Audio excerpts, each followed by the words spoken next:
Assalamualaikum warahmatullahi wabarakatuh.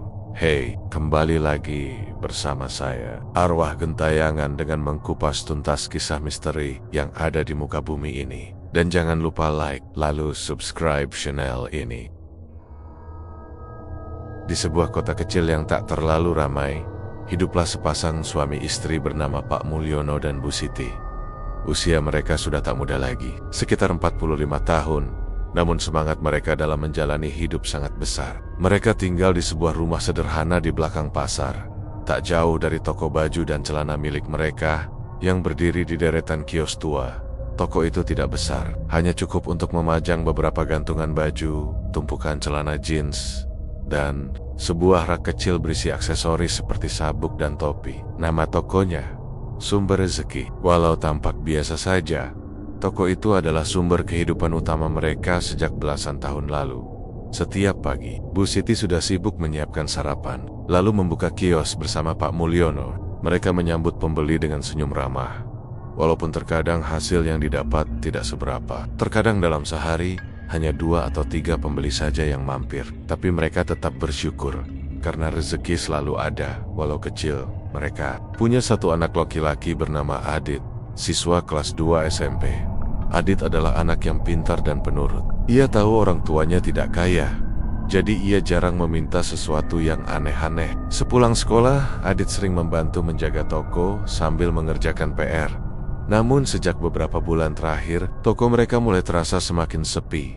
Bahkan langganan mereka mulai beralih ke toko sebelah, toko Pak Wahyu, tetangga yang baru saja buka usaha di deretan yang sama. Pak Wahyu dulunya hanya pedagang asongan keliling. Ia menjual ikat pinggang dan dompet dari satu lapak ke lapak lain. Tapi, entah bagaimana, dalam waktu singkat ia membuka toko besar yang selalu ramai pengunjung. Bahkan dekorasi tokonya jauh lebih modern, dengan musik dangdut yang terus mengalun dan spanduk promosi besar-besaran. Wah, toko sebelah makin laris ya, gumam Bu Siti sambil menyapu lantai toko yang kosong pembeli. Pak Mulyono hanya mendesah. Iya, entah dia dapat modal dari mana. Dulu cuma jualan keliling, sekarang dagangan dia kayak toko pusat grosir. Rezeki orang beda-beda. Ya, kita sabar aja. Tapi masa iya secepat itu berubah nasibnya? Pak Mulyono mulai terdengar kesal. Ia mulai memperhatikan gerak-gerik Pak Wahyu. Setiap hari, pria itu tampak santai. Namun tokonya tetap laris manis. Bahkan ada sopir pribadi yang mengantar barang dagangannya. Bagi Pak Mulyono, itu bukan hal wajar untuk orang yang baru memulai usaha. Malam itu, saat toko tutup dan mereka sedang makan malam, Pak Mulyono termenung. Tatapannya kosong, sendok di tangan hanya dimainkan tanpa banner-banner digunakan. Ya, kamu kenapa? Tanya Bu Siti lembut. Pernah nggak kamu mikir, kita ini kerja keras terus tapi tetap miskin? Lihat Pak Wahyu, dia entah pakai cara apa, bisa langsung kaya raya. Kadang aku mikir, kita ini kurang kerja keras atau kurang pintar? Kita kurang bersyukur kalau ngomong begitu. Ya, jawab Bu Siti tenang. Rezeki itu nggak bisa dibandingin. Kadang cepat, kadang lambat. Yang penting halal. Pak Mulyono diam, tapi dalam hati ia mulai berpikir lain. Kata-kata Bu Siti benar, tapi ia mulai merasa tak adil. Ia merasa sudah berusaha keras selama bertahan-tahan, tapi tetap hidup pas-pasan. Sementara orang lain bisa hidup mewah hanya dalam waktu singkat. Beberapa hari kemudian, saat Pak Mulyono sedang merapikan tumpukan celana di rak, seorang teman lama bernama Pak Gino datang berkunjung. Wajahnya kusam dan senyumnya aneh, seperti menyembunyikan sesuatu. Lama nggak ketemu Mul, dengar-dengar kamu masih dagang ya? Sapa Pak Gino. Iya nih Gino, gitu-gitu aja. Rezeki seret, jawab Pak Mulyono jujur. Kalau kamu mau, aku tahu cara biar daganganmu laris. Tapi, ya, ada syaratnya. Pak Mulyono menatap heran. Maksudmu? Pak Gino hanya tersenyum. Simple. Kita ngobrol di tempat lain aja, bukan di sini. Kalimat itu seperti racun pelen-pelen menyusup ke dalam hati Pak Mulyono. Ia tahu kalimat itu mengandung bahaya, tapi rasa iri dan keinginan untuk membalikan nasib sudah mulai mengalahkan logikanya. Dan sejak pertemuan itu, hidup Pak Mulyono perlahan akan berubah, bukan ke arah yang ia harapkan, melainkan ke arah yang jauh lebih gelap. Hari-hari terus berjalan. Toko sumber rezeki milik Pak Mulyono dan Bu Siti semakin sepi. Bahkan pada hari pasar yang biasanya ramai, hanya ada 1-2 orang yang mampir ke toko mereka. Sementara itu, toko sebelah milik Pak Wahyu makin meriah. Musik dangdut dari speaker di depan tokonya menggema, dan para pembeli seperti tak henti keluar masuk. Pak Mulyono duduk termenung di kursi plastik usangnya. Pandangannya tertuju ke arah toko Pak Wahyu. Ia memperhatikan bagaimana Pak Wahyu melayani pembeli dengan senyum lebar, sambil menanjuk-nanjuk baju dan celana branded yang digantung rapi. Coba lihat tuh, dia jual baju yang sama tapi pembeliannya bisa sampai antre. Sementara kita cuma dilirik pun enggak, kata Pak Mulyono kesal. Bu Siti yang sedang melipat celana hanya tersenyum sabar. Rezeki orang beda-beda. Ya, nggak usah dipikirin terus. Lama-lama aku jadi mikir yang aneh-aneh, Kayaknya dia itu bukan dagang biasa. Maksudmu, gimana kalau dia pakai pesugihan? Bisik Pak Mulyono pelan. Bu Siti terdiam. Ia tak ingin ikut berprasangka. Tapi memang sejak dulu, di kampung itu sering ada cerita soal orang yang kaya mendadak karena minta tolong pada makhluk halus. Biasanya ada harga mahal yang harus dibayar. Tumbal nyawa, keluarga, atau bahkan jiwa sendiri. Suatu sore, saat Bu Siti sedang ke pasar sendirian, datanglah Pak Gino, teman lama Pak Mulyono saat muda. Wajahnya sudah mulai menua, tapi sorot matanya tajam dan gelagatnya mencurigakan. Ia datang dengan jaket hitam dan topi lusuh, seolah ingin menyembunyikan identitasnya. Mul, kamu kelihatan capek, sapa Pak Gino sambil tersenyum kecil. Iya, biasa, dagangan makin sepi. Masih jualan baju ya? Iya. Tapi rasanya percuma. Toko sebelah makin ramai, kita makin sepi. Pak Gino mendekat, menunduk sedikit. Kalau kamu mau, aku tahu cara biar toko kamu nggak pernah sepi. Kayak mendoduk, barangmu selalu laris. Pak Mulyono menatapnya heran. Kamu serius? Tapi syaratnya berat, Mul. Nggak bisa main-main. Kalau setengah hati, kamu malah celaka. Cara apa itu? Pak Gino tersenyum. Bukan tempatnya ngomong di sini. Malam Jumat nanti, kamu ikut aku ke tempat seseorang. Namanya Mbah Rekso. Dia bisa bantu. Tapi kamu harus siap dengan syaratnya. Pak Mulyono ragu. Hatinya berdebar. Tak keruan. Tapi saat melihat tumpukan baju di tokonya yang tak laku-laku, hatinya mulai goyah. Baik, aku ikut, jawabnya akhirnya. Malam Jumat pun tiba. Sekitar jam 11 malam, Pak Mulyono diam-diam keluar rumah tanpa sepengetahuan Bu Siti. Ia naik motor bersama Pak Gino, menyusuri jalan gelap di pinggir kampung, lalu masuk ke sebuah jalan tanah yang dipenuhi pohon-pohon besar. Di ujung jalan, itu berdiri sebuah gubuk reyot dengan lampu minyak yang redup. Di depan pintu duduklah Mbah Rekso, seorang lelaki tua kurus dengan rambut panjang kusut. Kulitnya keriput seperti kulit ular tua, matanya tajam, seperti bisa menembus isi hati siapa pun yang menatapnya. Kau ingin kaya? Suara Mbah Rekso berat dan dalam. Iya Mbah, saya ingin toko saya ramai seperti toko Pak Wahyu, jawab Pak Mulyono agak gugup. Kau yakin siap menerima syaratnya? Apa syaratnya? Kau harus memberikan darah dagingmu sendiri sebagai tumbal. Satu saja saudaramu. Jika tidak ada, anak kandungmu juga bisa. Pak Mulyono terkejut, wajahnya pucat. Anak kandung? Tidak mungkin. Tapi saya punya adik laki-laki, namanya Mas Roni. Kami sudah jarang bertemu. Cukup, itu bisa bawa pakaian bekas milik saudaramu, baju yang pernah dia pakai. Aku akan siapkan sesajen dan tanah kuburan. Saat ritual, namanya akan dipanggil, rohnya akan ditukar dengan kelancaran usahamu. Pak Mulyono berdiri dengan tangan gemetar. Ia bingung, tapi di dalam hatinya, suara iri dan keinginan untuk sukses sudah lebih kuat daripada logika dan moral. Besok paginya, Pak Mulyono pulang ke rumah. Ia terlihat lebih pendiam dari biasanya. Ketika Bu Siti bertanya, kemana dia? Semalam, ia hanya menjawab singkat, ada urusan sama teman. Namun, malam itu, Pak Mulyono diam-diam membuka lemari tua di gudang dan mengambil baju bekas Mas Roni, adiknya sendiri, yang dulu pernah menginap di rumahnya. Ia melipat baju itu dengan hati berdebar dan memasukkannya ke dalam kantong plastik hitam. Langkahnya sudah setengah masuk ke dalam dunia gelap. Dunia yang tak mengenal belas kasihan, hanya janji palsu akan kekayaan. Dan ia belum tahu bahwa pintu yang baru saja ia buka itu tidak bisa ditutup kembali. Malam itu langit tampak gelap pekat, seperti menyimpan rahasia besar. Angin bertiup pelan namun menusuk tulang. Di dalam rumahnya yang sederhana, Pak Mulyono duduk termenung di ruang tamu. Kantong plastik hitam berisi baju bekas milik adik Mas Roni diletakkan di atas meja. Ia tahu langkah yang akan ia ambil ini bukan jalan biasa.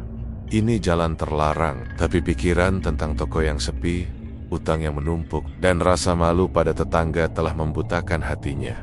Jam sudah menunjukkan pukul 11 malam. Dengan perlahan, Pak Mulyono mengambil kantong plastik itu dan menyelipkannya ke dalam jaket. Ia menatap wajah Bu Siti yang tertidur pulas di kamar, lalu berjalan keluar rumah tanpa suara di ujung gang.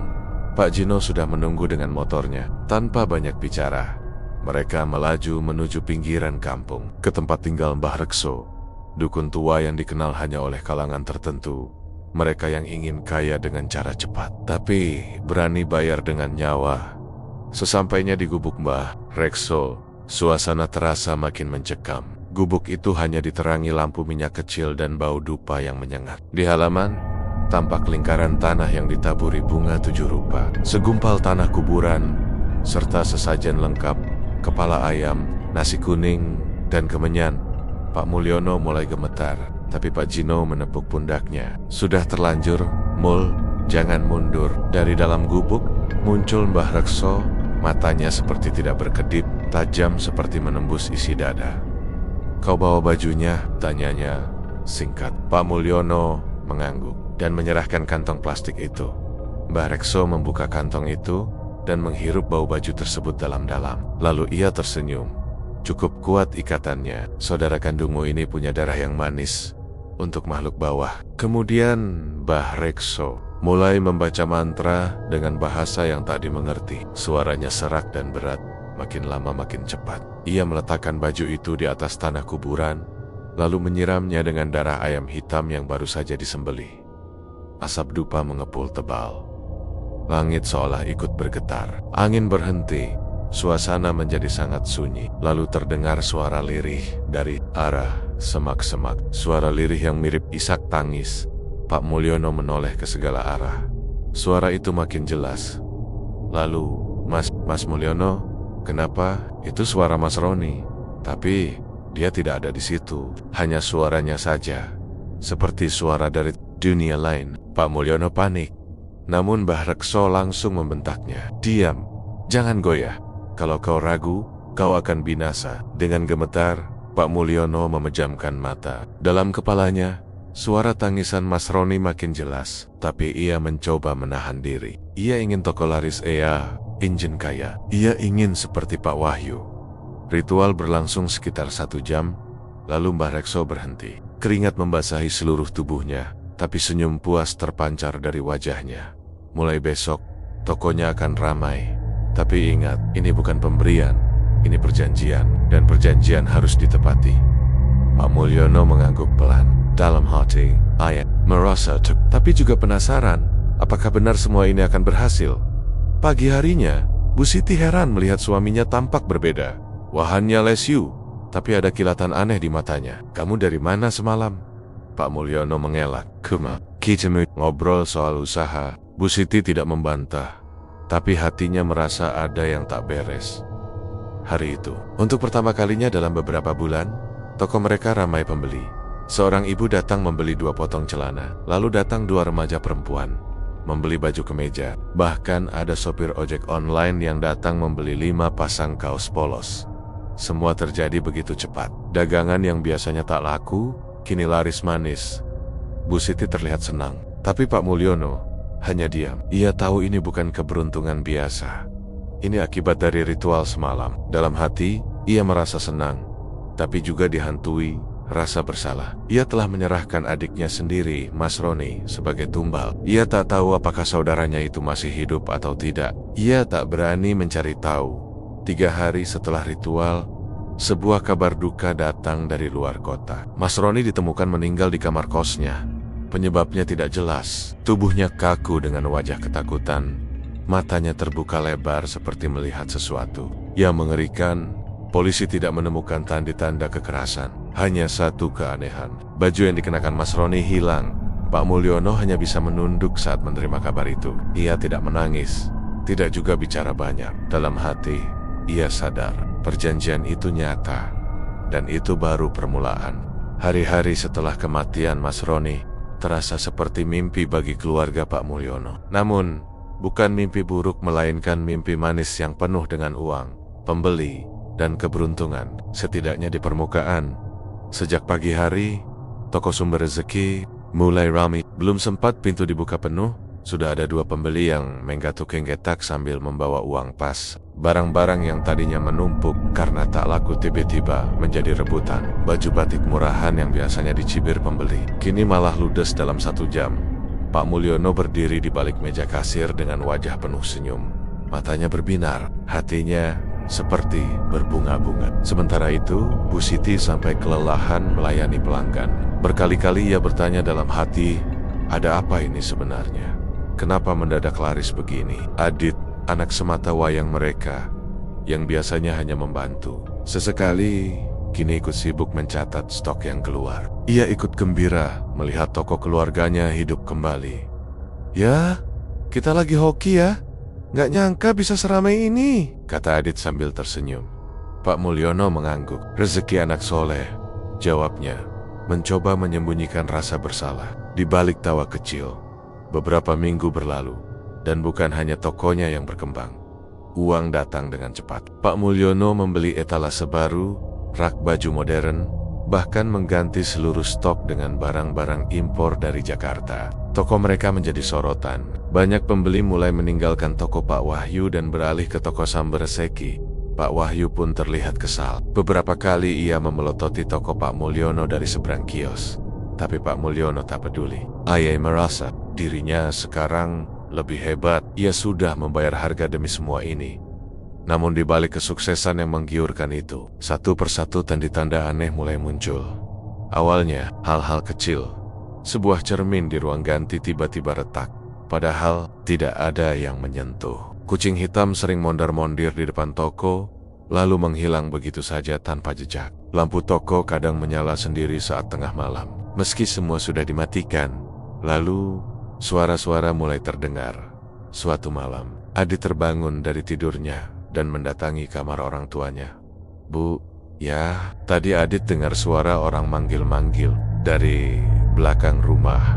Suaranya mirip Om Roni, katanya ketakutan.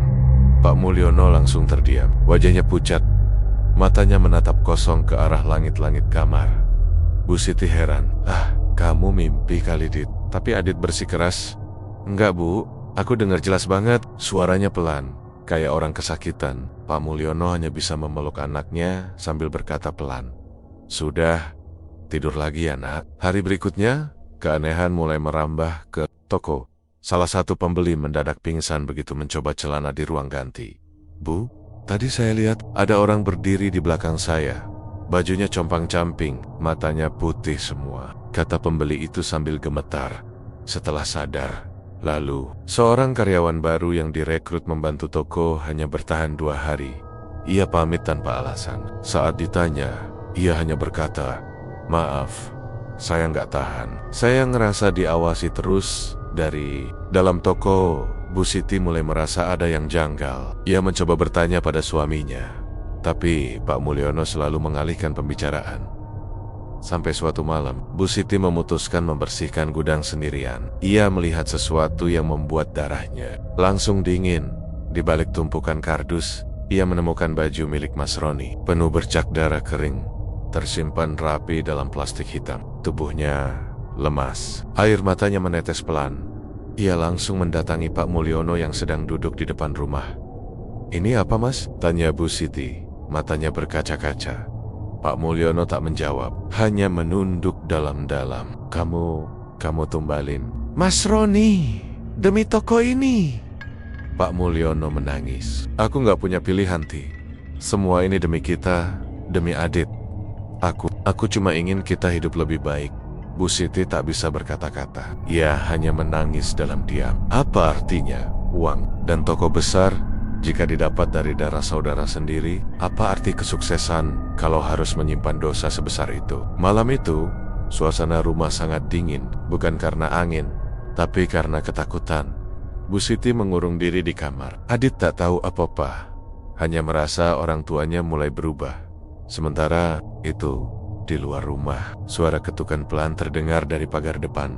Tok, tok, tok. Dan dari kejauhan, di tengah kabut tipis yang turun perlahan, tampak sesosok bayangan berjalan tertatih, memakai baju yang sama seperti milik Mas Roni.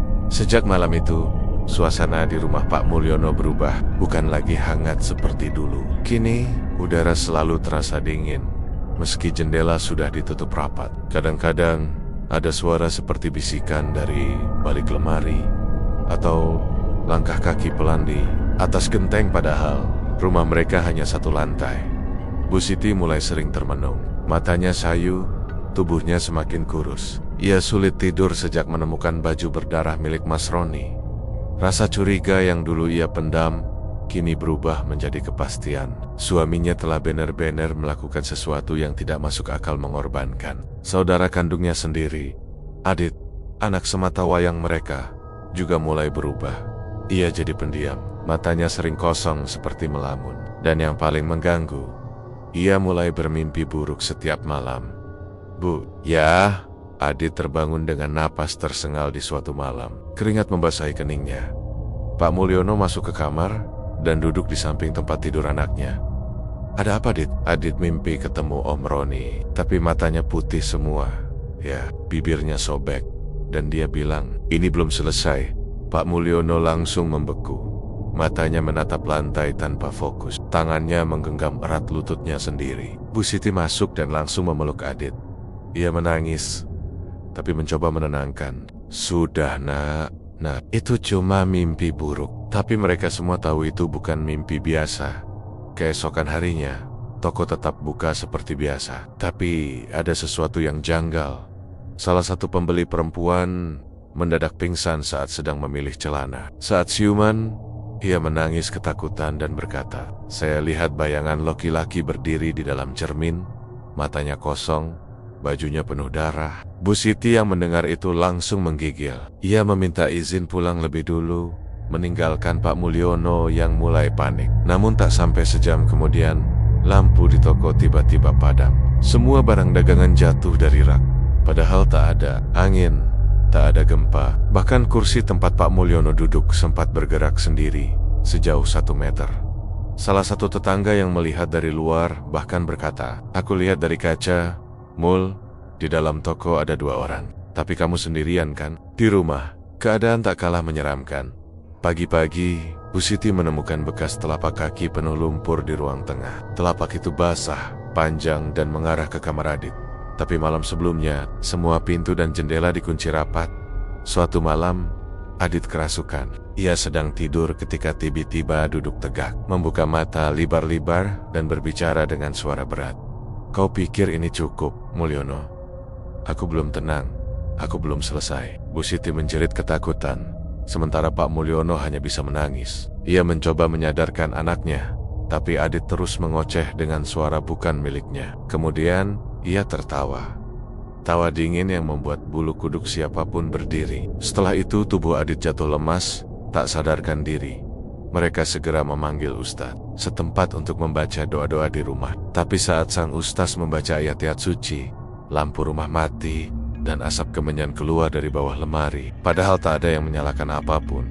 Ustadz itu hanya berkata dengan wajah pucat, rumah ini sudah tidak bersih. Ada yang tidak wajar. Ada janji yang belum ditunaikan. Malam-malam berikutnya jadi semakin mencekam.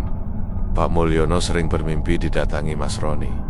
Dalam mimpinya, Mas Roni hanya berdiri diam, tapi matanya memancarkan amarah. Di malam ketiga, Mas Roni berbicara, kau sudah melangkah terlalu jauh. Kini giliran keluargamu. Pak Mulyono terbangun dengan keringat dingin. Ia berlari ke kamar Adit dan memeluk anaknya erat-erat. Tapi perasaan takut tak hilang. Ayah sadar, apa yang dulu dijanjikan Mbah Rekso bukan cuma soal kekayaan, tapi juga konsekuensi. Ia pun pergi diam-diam ke gubuk Mbah Rekso, memohon agar semuanya dihentikan. Tapi saat tiba di sana, Gubuk itu sudah rata dengan tanah. Tak ada bekas siapapun pernah tinggal di sana. Bahkan penduduk sekitar mengaku tidak pernah tahu ada yang tinggal di hutan itu. Satu malam yang dingin, suara ayam jago berkokok jam 2 pagi. Padahal ayam biasanya baru berkokok menjelang subuh. Lalu, kaca jendela rumah retak sendiri. Di ruang tamu, cermin besar pecah tanpa sebab. Dan di permukaannya terbentuk pola, mirip wajah orang menjerit. Bu Siti tak tahan lagi. Ia memohon pada suaminya untuk jujur. Mas, cukup. Kita coba ceritakan semuanya. Adit harus diselamatkan. Dengan suara lirih, Pak Mulyono mengangguk. Aku tumbalin Mas Roni. Aku minta kayak Kembah Rakso. Tapi ternyata sekarang mereka minta lebih. Bu Siti menangis sejadi-jadinya. Memeluk Adit yang terbaring pucat di tempat tidur. Kita udah kehilangan satu keluarga.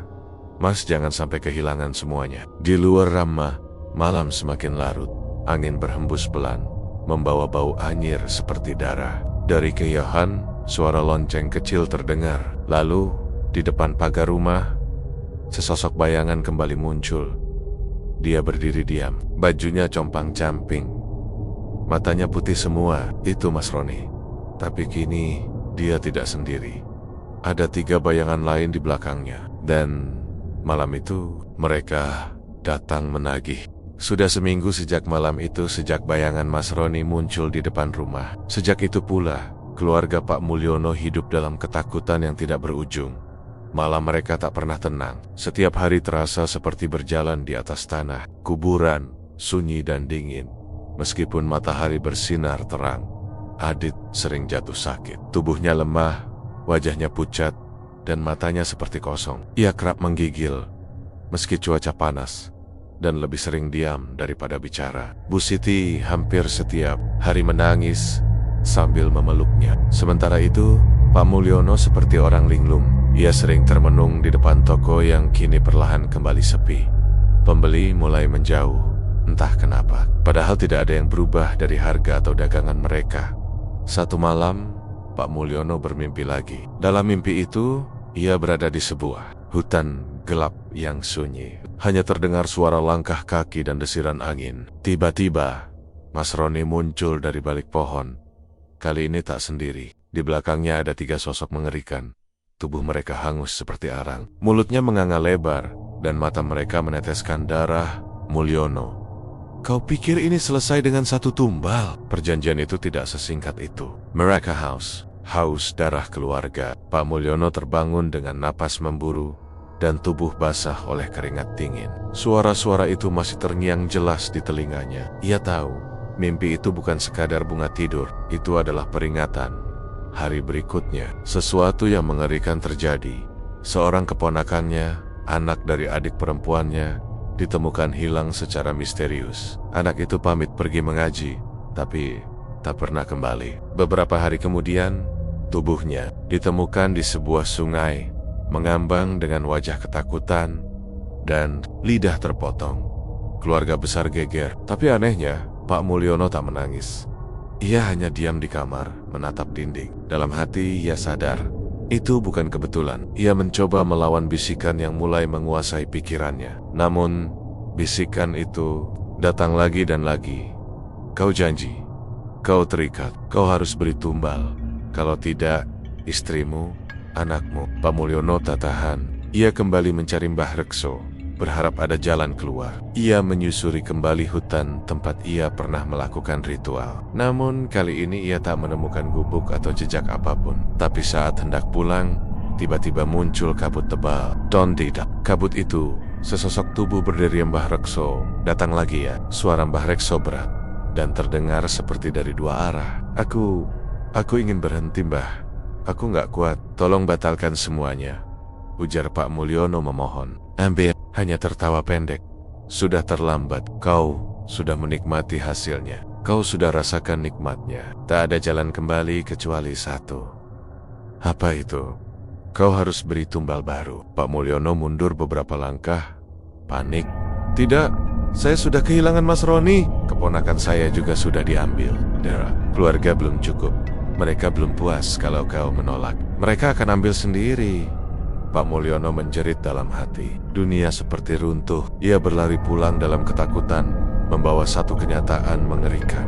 Ia harus memilih siapa yang akan dikorbankan atau bersiap kehilangan seluruh keluarganya. Malam itu, rumah mereka diselimuti suasana tegang. Bu Siti sudah tak tidur berhari-hari. Ia terus menjaga Adit yang semakin melemah. Anak itu bahkan tidak mau makan, dan tubuhnya mulai menghitam di beberapa bagian, seolah ada racun yang menyebar dari dalam. Saat tengah malam, Bu Siti sempat melihat bayangan hitam duduk di samping Adit, tapi begitu ia menyalakan lampu, bayangan itu menghilang. Tak kuat menahan semuanya, Bu Siti akhirnya memaksa Pak Mulyono bicara. Mereka duduk di ruang tamu dalam diam cukup lama, hingga akhirnya Pak Mulyono membuka suara. "Aku harus beri satu tumbal lagi, Tih." Bu Siti menatapnya tajam. "Mas, jangan bilang kamu mau. Aku nggak punya pilihan, Ti. Kalau tidak, mereka akan ambil kamu atau Adit." Tangisan pecah malam itu. Bu Siti berteriak, memukul-mukul dada suaminya. Ia merasa dikhianati, dipaksa hidup dalam dunia yang penuh kegelapan. Tapi di tengah tangisnya, ia tahu semua ini sudah terlalu dalam. Mereka sudah tak bisa kembali seperti dulu. Keesokan harinya, saat toko dibuka, suasana sangat sunyi. Tidak ada pembeli. Hanya terdengar suara kipas angin tua yang berdecit. Pak Mulyono duduk di pojok toko, menatap kosong ke arah luar. Di tangannya, ada foto keponakannya yang lain, anak dari kakaknya yang tinggal di desa. Ia tahu apa yang harus dilakukan. Ia tahu siapa yang harus ia panggil, tapi ia juga tahu setiap tumbal akan membawa lebih banyak darah. Dan kini, setan yang dulu ia panggil lewat perjanjian sudah ada di dalam keluarganya sendiri. Malam itu, langit gelap tanpa bintang. Suara jangkrik pun tak terdengar. Rumah Pak Mulyono diselimuti keheningan yang aneh, bukan hening yang menenangkan, melainkan hening yang seperti menunggu sesuatu pecah. Sejak Pak Mulyono menerima kenyataan bahwa ia harus memberikan tumbal kedua, pikirannya kacau. Ia tak bisa makan, tidur pun hanya sebentar, dan selalu terbangun dengan tubuh basah oleh keringat dingin. Bayangan arwah Mas Roni terus menghantuinya, tapi yang lebih menakutkan dari itu adalah bayangan kehilangan Bu Siti dan Adit. "Kalau aku nggak kasih tumbal lagi, mereka akan ambil keluargaku sendiri." Itulah kalimat yang terus bergema dalam kepalanya. Sementara itu, kondisi Adit makin memburuk. Tubuhnya makin kurus, wajahnya pucat seperti mayat. Ia sering mengigau tengah malam, kadang tertawa sendiri, kadang menangis tanpa alasan. Yang paling mengerikan, ia sering menyebut satu nama berulang kali dalam tidurnya. Mbah Rekso, Mbah Rekso. Jangan. Bu Siti sudah tak tahu harus berbuat apa. Ia sudah membawa Adit ke puskesmas, ke dukun kampung, bahkan minta didoakan ustadz. Tapi hasilnya nihil. Semuanya berkata sama, anaknya kena kiriman. Tapi ini bukan kiriman orang, ini kiriman dari perjanjian. Pak Mulyono tahu itu benar. Ia tahu Adit sedang dimakan pelan-pelan oleh perjanjian yang ia buat. Tapi ia tak punya kekuatan untuk melawannya. Ia hanya bisa menangis dalam diam, duduk di pojok kamar seperti orang gila. Suatu malam, saat Bu Siti sedang menidurkan Adit, terdengar suara ketukan pelan di jendela. Tok, tok, tok. Ketukan itu sangat pelan, tapi terdengar jelas di tengah keheningan malam. Bu Siti menoleh, tak melihat apa-apa. Tapi ketika ia mendekat untuk menutup tirai, matanya membelalak ketakutan. Di luar, berdiri seseorang. Wajahnya hangus, matanya putih, mulutnya robek sampai ke pipi. Itu bukan manusia, itu salah satu makhluk dari mimpi Pak Mulyono. Bu Siti menjerit sekuat tenaga. Pak Mulyono berlari dari ruang tamu, tapi saat masuk ke kamar Adit, semuanya sudah dingin. Udara terasa beku, Adit kejang-kejang, matanya putih semua. Dari mulutnya keluar suara berat, bukan suaranya sendiri. Janji harus ditepati, Mulyono. Kami sudah sabar. Sekarang giliranku yang memilih. Adit tiba-tiba bangkit. Tubuhnya seperti orang kerasukan. Ia menatap langsung ke arah ayahnya, lalu tersenyum menyeringai. Kau sudah memilih rejeki. Sekarang kami ambil hartamu yang paling berharga. Lalu Adit terjatuh tak sadarkan diri. Pak Mulyono panik. Ia menggendong anaknya, berteriak ke arah Bu Siti. Tapi istrinya justru berdiri kaku di pintu, matanya merah dan mulutnya bergetar. Aku mimpi, Mas. Aku mimpi darah menetes dari langit. Dan mereka bilang, Adit akan diambil saat bulan mati. Pak Mulyono menoleh keluar jendela. Bulan malam itu hilang, gelap, bulan mati. Detik demi detik berubah jadi teror. Lampu rumah berkedip-kedip sendiri. Televisi yang sudah dimatikan tiba-tiba menyala dan menampilkan layar penuh semut. Suara dari dalam televisi seperti tawa, tapi bukan tawa manusia. Tiba-tiba pintu belakang terbuka sendiri. Angin kencang menerpa masuk, membawa bau anyir dan bunga busuk. Langkah kaki terdengar dari arah dapur. Tok, tok, tok. Seseorang berjalan perlahan, tapi tubuhnya tidak sepenuhnya menyentuh tanah. Makhluk itu muncul. Sosok besar, kulitnya seperti arang terbakar. Matanya kosong. Di belakangnya ada 3 sosok lain, termasuk Mas Roni, yang kini tampak lebih menyeramkan, wajahnya rusak. Dan darah terus menetes dari kepala. Pak Mulyono bersujud. Ampuni aku. Tolong, ambil aku saja, jangan anakku. Makhluk itu mendekat, tapi justru menarik tangan Adit yang tergeletak lemas. Bu Siti mencoba menghalangi, tapi ia terpental ke dinding seperti dilempar kekuatan tak kasat mata. Adit dibawa ke pojok kamar, tubuhnya menggantung di udara, matanya terbuka, menatap langit-langit. Sudah cukup, teriak Pak Mulyono, bangkit dan menarik sebuah pisau dapur. Ia menodongkan pisau ke lehernya sendiri. Aku yang bikin perjanjian. Ambil aku, jangan anakku. Aku siap mati malam ini. Tiba-tiba semuanya sunyi. Makhluk-makhluk itu berhenti bergerak. Sosok Mas Roni menatap Pak Mulyono dengan mata yang kini terlihat seperti menangis. Lalu suara berat bergema dari dalam kamar. Baik, tapi satu harus dibayar malam ini. Entah kau atau darah lain dalam rumah ini. Pisau di tangan Pak Mulyono bergetar. Ia menatap Adit yang masih menggantung, Bu Siti yang tergeletak pingsan. Ia tahu, salah satu harus dikorbankan malam ini. Dengan sekuat hati, Pak Mulyono menengadah dan berteriak. Ambil aku yang mulai semua ini, aku yang akan menutupnya. Tiba-tiba, suara keras menggema. Rumah seperti diguncang gempa kecil. Angin berhenti. Makhluk-makhluk itu menghilang satu persatu, menguap menjadi bayangan hitam dan asap tebal. Adit jatuh ke lantai dan terbatuk pelan. Matanya normal kembali. Bu Siti perlahan bangun, menatap sekeliling dengan napas terengah. Mas Mulyono, di mana? Namun Pak Mulyono sudah tidak ada. Di lantai hanya tersisa sebuah pisau berlumur darah, dan di dinding kamar tertulis dengan goresan, janji telah ditebus, tapi darah tidak pernah hilang. Toko ini akan tetap menagih sampai waktu berakhir. Pagi harinya, warga menemukan Bu Siti duduk termenung di depan rumah, memeluk Adit yang tertidur di pangkuannya. Tak ada tanda-tanda Pak Mulyono. Ia seperti ditelan bumi. Toko sumber rezeki pun ditutup selamanya.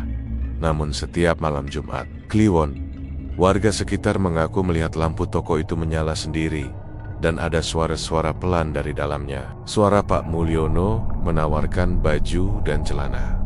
Silakan, murah, laris, tinggal 1 tumbal lagi.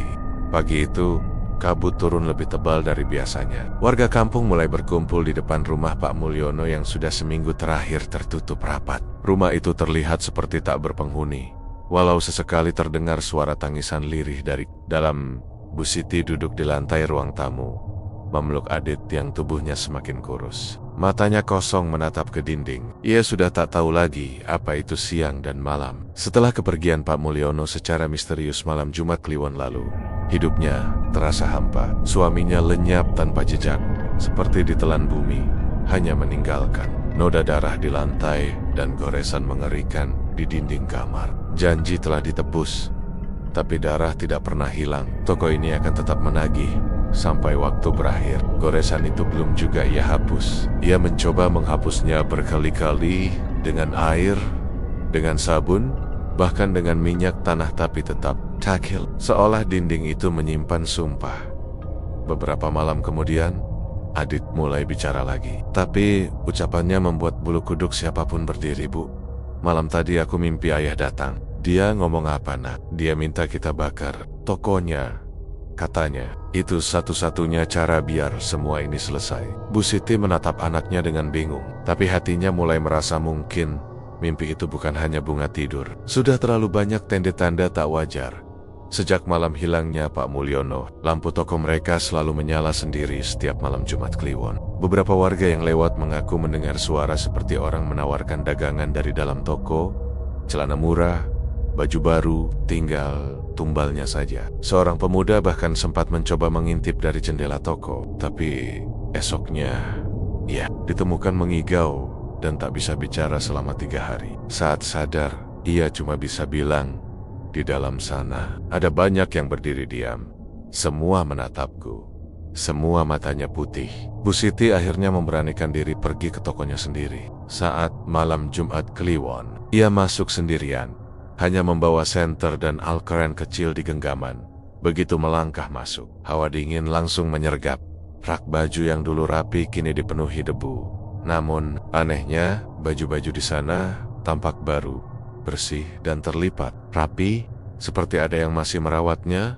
Senter tiba-tiba mati, lampu toko menyala sendiri, dan dari arah ruang ganti, terdengar suara kursi digeser, lalu suara kaki diseret, tok tok srek.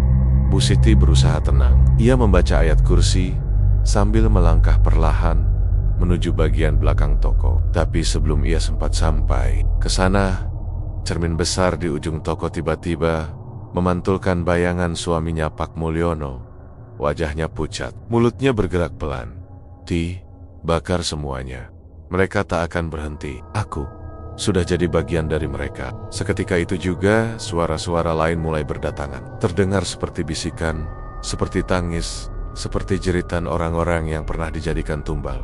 Aku, adiknya, aku, keponakannya, kami masih di sini. Kami belum bebas. Bu Siti menjerit, berlari keluar toko, dan langsung menutup pintu. Napasnya tersengal, tapi kali ini ia yakin toko itu bukan milik manusia lagi. Itu milik dunia lain. Keesokan paginya, Bu Siti pergi ke rumah tokoh agama setempat. Ustadz Rahmat meminta bantuan untuk menghapus kutukan.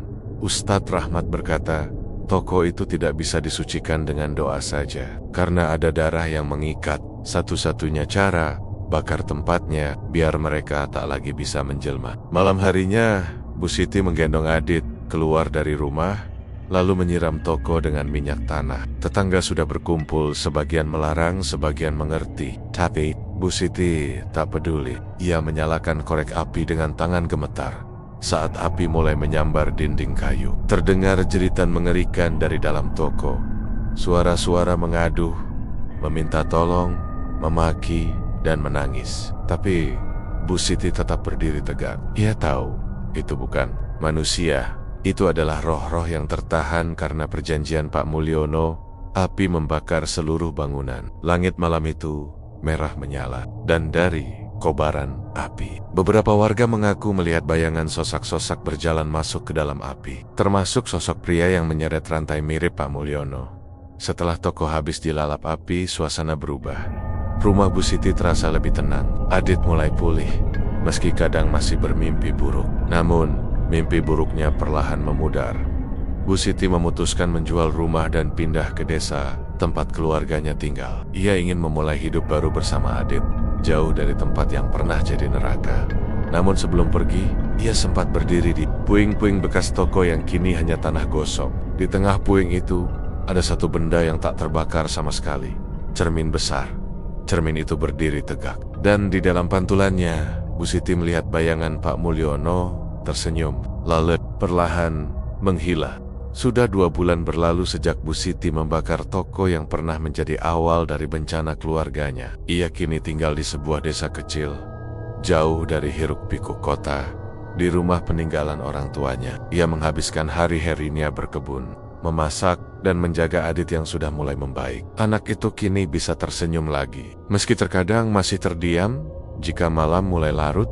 Di desa itu, semua terasa lebih damai. Tak ada suara aneh, tak ada bayangan hitam, tak ada mimpi buruk. Setidaknya untuk sementara. Namun seperti yang dikatakan oleh Ustadz Rahmat sebelum mereka pergi, tempat bisa dilenyapkan, tapi perjanjian tak bisa dibakar. Kalau jiwanya belum lepas, maka warisan kegelapan itu akan terus mengikuti. Don malam itu, ramalan itu mulai terbukti. Hari itu adalah malam Jumat Kliwon. Adit terlihat murung sejak sore. Ia duduk di beranda, menatap sawah yang mulai menghitam karena tertutup bayangan malam. Ia memegang buku gambar, tapi tidak menggambar. Honya memandangi kertas kosong itu dengan mata kosong. Bu Siti memperhatikannya dari dapur. Adit kenapa nak? Adit tak menjawab. Ia hanya pelan berkata, Bu, ayah datang lagi. Bu Siti terdiam. Dadanya berdebar. Di mimpi? Tanyanya pelan. Adit menggeleng pelan. Bukan mimpi, barusan di sawah. Malam semakin larut. Angin berembus dingin, membawa bau tanah, basah dan kemenyan. Bu Siti mengunci pintu dan jendela rapat-rapat. Ia membaca doa-doa yang diajarkan Ustadz Rahmat sambil memeluk Adit yang mulai demam. Tapi tidak seperti biasanya. Malam itu seluruh lampu rumah mati secara bersamaan. Gelap total. Dari luar jendela terdengar ketukan. Tok, tok, tok. Bu Siti mendekat pelan. Tapi sebelum ia mengintip, jendela terbuka sendiri dan hembusan angin dingin menerpa wajahnya. Di tengah halaman berdiri sosok Pak Mulyono, tapi bukan manusia lagi. Wajahnya pucat, matanya kosong, dan dari tubuhnya mengalir darah hitam. Waktuku belum habis. Masih ada satu tumbal lagi. Bu Siti memejamkan mata, menggenggam erat tasbih di tangannya. Ia tahu ini bukan lagi mimpi, ini nyata. Tiba-tiba, Adit berteriak dari kamar. Suaranya melengking dan diikuti oleh suara jeritan lain, jeritan yang bukan milik manusia. Bu Siti berlari masuk dan melihat Adit melayang di atas tempat tidur. Tubuhnya kejang dan mulutnya mengeluarkan suara. Aku belum selesai, darah belum cukup. Satu lagi. Bu Siti menangis sambil memeluk tubuh anaknya yang menggigil. Jangan ambil anakku, ambil aku aja. Aku yang masih hidup, aku yang tanggung jawab. Tiba-tiba suara-suara itu terdiam. Adit perlahan jatuh ke kasur, lemas dan tertidur. Tapi dari belakang, bayangan Pak Mulyono muncul di ambang pintu kamar. Kali ini ia tampak berbeda. Wajahnya lebih manusia, matanya basah, seperti menahan air mata.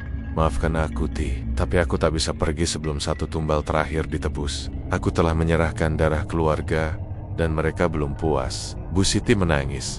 Kalau itu maumu, Mas, ambil aku sekarang. Tapi lepaskan Adit, lepaskan semuanya. Namun tiba-tiba Adit terbangun lagi. Tapi kali ini bukan dengan suara. Ia bangun dengan kesadaran penuh dan berkata pelan, Jangan Bu, ayah datang bukan untuk ambil, tapi untuk menyelamatkan. Semua terdiam. Bayangan Pak Mulyono menunduk. Tubuhnya mulai membara perlahan. Suara dari luar rumah kembali. Terdengar suara puluhan bisikan arwah yang kelaparan. Lalu Pak Mulyono berkata pelan, Aku sudah melanggar perjanjian. Aku kabur dari tumbal terakhir. Dan kutukan itu turun ke darahku sendiri. Ke Adit. Tapi malam ini, aku akan bayar semuanya. Dengan jiwaku sendiri. Tiba-tiba dinding rumah berguncang. Seluruh lilin padam. Di luar, suara pekikan dan tangisan berdatangan dari segala arah. Makhluk-makhluk hitam mulai mengepung rumah Roro yang dulu dijadikan tumbal. Mereka datang menagih. Tapi Pak Mulyono berdiri di tengah halaman, membuka tangannya lebar. Ambil aku. Biarkan istri dan anakku pergi. Aku yang membuat semua ini. Tiba-tiba, langit malam terbuka. Api turun seperti hujan. Semua bayangan hitam tersedot ke dalam tanah, berteriak sekeras-kerasnya, lalu hilang seketika. Tubuh Pak Mulyono terakhir terlihat ditarik ke dalam kobaran api, sambil menatap Adit dan Bu Siti. Tersenyum, lalu semuanya hening. Pagi harinya, tak ada tanda-tanda gangguan lagi.